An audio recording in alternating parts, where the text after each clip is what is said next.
কাকা আসছে পাবনার কোন থানা? সাতিয়া থানা। সাথিয়া থানা থেকে আসছে 50টা গরু নিয়ে।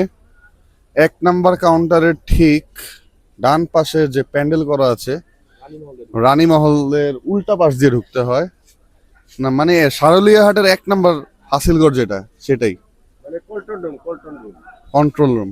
কন্ট্রোল রুমের ঠিক সাথেই তাদের সুন্দর সুন্দর কালেকশনের বড় বড় সুঠামদের গরু। সারুলিয়া হাট ঘোরার পর আর সুন্দর গরু আমরা দেখি নাই, তাদের কাছেই দেখেছি। সবগুলাই ছিল গোল গাল, মাশাল্লাহ।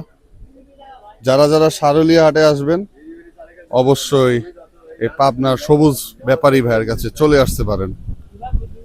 দাম একটু চাচ্ছে, কিন্তু আপনারা আলোচনা সপক্ষে গরুগুলো কিনতে পারেন। সবাইকে ধন্যবাদ।